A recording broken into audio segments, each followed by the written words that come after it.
ನೀವು ಹಲ್ಲು ತೆಗೆಸ್ಕೊಂಡಲ್ಲಿ ಅಥವಾ ಯಾವುದಾದ್ರೂ ಒಂದು ಮೈನರ್ ಶಸ್ತ್ರಚಿಕಿತ್ಸೆ ಅಂದರೆ ಬಾಯಿ ಯಾವುದಾದ್ರೂ ಒಂದು ಶಸ್ತ್ರಚಿಕಿತ್ಸೆ ಮಾಡ್ಕೊಂಡಿದ್ರೆ ಅದಾದ ನಂತರ ನೀವು ಏನು ಯಾವ ಥರ ಇನ್ಸ್ಟ್ರಕ್ಷನ್ಸ್ ಫಾಲೋ ಮಾಡೋದು ಅನ್ನೋದು ಹೇಳ್ತೀನಿ ನಾನು. ಸೊ ಇನಿಷಿಯಲಿ ಡಾಕ್ಟ್ರ್ ಏನು ಮಾಡಿರ್ತಾರೆ, ಹಲ್ಲು ತೆಗೆದಾದ್ಮೇಲೂ ಇಲ್ಲ ಅಲ್ಲಿ ಏನಾದರೂ ಒಂದು ಬಾಯಲ್ಲಿ ಸರ್ಜರಿ ಮಾಡಾದ್ಮೇಲೆ ಹೊಲಿಗೆಗಳು ಹಾಕಿರ್ತಾರೆ. ಹೊಲಿಗೆ ಹಾಕಿದ್ಮೇಲೆ ಗಾಜ್ ಅಥವಾ ಕಾಟನ್ ಇಟ್ಟು ಅಲ್ಲಿ ಗಟ್ಟಿಯಾಗಿ ಕಚ್ಚಿಟ್ಕೊಳ್ಳಿ ಅಂತ ಹೇಳಿರ್ತಾರೆ. ಇದೊಂದು at least 20 minutes to half an hour ಅದನ್ನು ಗಟ್ಟಿಯಾಗಿ ಕಚ್ಚಿಟ್ಕೊಂಡಿರ್ಬೇಕು. ಆ ಥರ ಇಟ್ಕೊಂಡಿದ್ದಾಗ ಅವಾಗ ಅಲ್ಲಿಂದ ರಕ್ತಸ್ರಾವ ಆಗೋ ಚಾನ್ಸಸ್ ಕಡಿಮೆ ಇರುತ್ತೆ. ಅದರಿಂದ ಅವರು ಹೇಳಿದ ಪ್ರಕಾರ ನೀವು ಅರ್ಧ ಗಂಟೆ ಗಟ್ಟಿಯಾಗಿ ಕಾಟನ್ ಅಥವಾ ಗಾಜ್ನ ಗಟ್ಟಿಯಾಗಿ ಕಚ್ಚಿಟ್ಕೊಂಡಿದ್ದು ಆಮೇಲೆ ಮನೆಗೆ ಹೋದ್ಮೇಲೆ ಅದನ್ನು ತೆಗಿಬೋದು. ಇನ್ನೊಂದು ಏನು ಅಂದರೆ ಸ್ವಲ್ಪ ಐಸ್ ಪ್ಯಾಕ್ ಕೊಡ್ಬೋದು. ಐಸು ನೀವು ಕರ್ಚೀಫಲ್ಲಿ ಅಥವಾ ಒಂದು ಪ್ಲಾಸ್ಟಿಕ್ ಕವರ್ ಒಳಗೆ ಹಾಕೊಂಡ್ಬಿಟ್ಟು ಅದನ್ನು ಹೊರಗಡೆಯಿಂದ, ಬಾಯಿ ಒಳಗಲ್ಲ ಹೊರಗಡೆಯಿಂದ ಅದನ್ನು ಯಾವ ಸೈಡ್ ಆಪ್ರೇಷನ್ ಮಾಡಿರ್ತಾರೋ ಆ ಸೈಡು ಒಂದು ಸ್ವಲ್ಪ ಒಂದು ಅರ್ಧ ಗಂಟೆ ಮುಕ್ಕಾಲು ಗಂಟೆ ಈ ಥರ ಬಿಟ್ಟು ಇಟ್ಕೊಳ್ಳೋದ್ರಿಂದ ಅದು ಊತ ಮತ್ತು ನೋವು ಸ್ವಲ್ಪ ಕಡಿಮೆ ಇರುತ್ತೆ ನಿಮಗೆ. ಸೊ ಇದು ನೀವು ಮಾಡಬೇಕಾಗೋದು 1 hour ಆಗ್ತದೆ ಪ್ರೊಸೀಜರ್. ಅಲ್ಲಿವರೆಗೂ ಮಾಡಿದ್ರೆ ಸ್ವಲ್ಪ ಸ್ವೆಲ್ಲಿಂಗು ಕಮ್ಮಿ ಆಗುತ್ತೆ ಮತ್ತು ಪೇಯ್ನು ಕಮ್ಮಿ ಆಗುತ್ತೆ.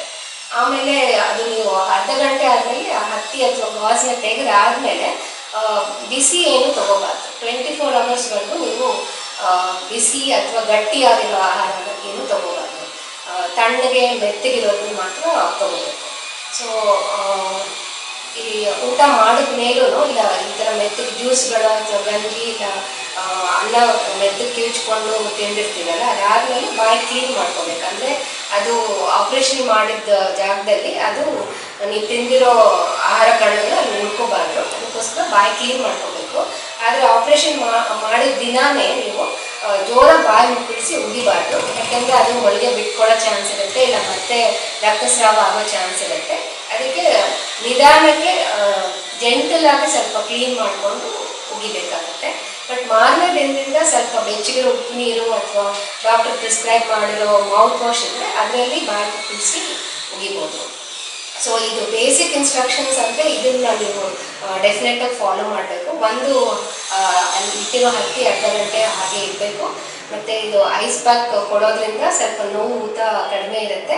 ಮತ್ತು ಬಿಸಿ ಮತ್ತು ಗಟ್ಟಿ ಆಹಾರ ಮಾತ್ರ 24 hours ನೀವು ಸೇವನೆ ಮಾಡಬಾರ್ದು. ತಣ್ಣಗೆ ಮೆತ್ತಗೆ ಇರೋದನ್ನು ಮಾತ್ರ ತಗೋಬೇಕು.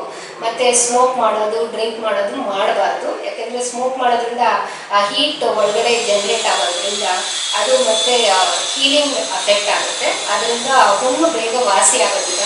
ಅದು 15 ದಿನಗಟ್ಟಲೆ ಇಲ್ಲ 1 ತಿಂಗಳಗಟ್ಟಲೆ ಅಲ್ಲಿ ನೋವು ಕಂಟಿನ್ಯೂ ಆಗ್ಬೋದು.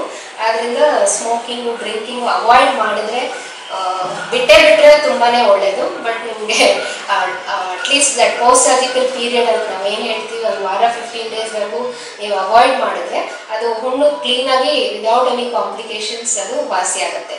ಇಲ್ಲಾಂದರೆ ಪೇಯ್ನ್ ಶುರು ಆಗೋದು, ಪಸ್ ಡಿಸ್ಚಾರ್ಜು, ಇಲ್ಲ ಮತ್ತು ಊತ ಬರೋದು, ಇನ್ಫೆಕ್ಷನ್ ಆಗೋದು ಈ ಥರ ಆಗೋ ಚಾನ್ಸಸ್.